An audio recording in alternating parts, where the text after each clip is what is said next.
আজকাল মানুষের মনুষ্যত্ব হারিয়ে গেছে। একজন কুলি তার মালগুলো ট্রেনের মধ্যে উঠিয়ে দিছে, আর কুলির টাকা না দিয়ে ট্রেন থেকে চলে যেতেছে। ভাবছে ট্রেন চালু করে দিছে, কুলি কি আর দৌড়ে ধরতে পারবো? ধরতে পারতো না।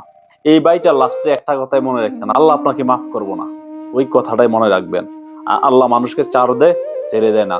তার সেই পরিশ্রমের প্রাপ্য টাকাটা তাকে পৌঁছায় দেওয়ার দরকার ছিল। কিন্তু রেল যখন ছাইরা দিছে, আপনি ওর টাকা বুঝাই দেন নাই। আপনি চিন্তা করছেন রেল চলে গেলে কি হবো, আমার ধরতে পারবো? ধরতে পারে নাই।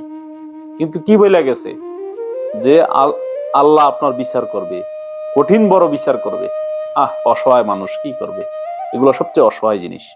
এই জন্য রাসূল সাল্লাল্লাহু আলাইহি সাল্লাম বলছে, যদি কোনো মানুষ আপনার এখানে কর্মচারী হয়, পরিশ্রম করে কাজ করে, তার ঘাম শুকানোর আগে তার পরিশ্রমের টাকা পরিশোধ করেন। আর ওইটা ঘাম ছুটার আগে নয়। এরকম পরিশ্রম করাইতেছে, আরো ঘাম বাইর করতেছে লোকটার দিয়া, দৌড়াইতেছে ট্রেনের পিছনে পিছনে। আহ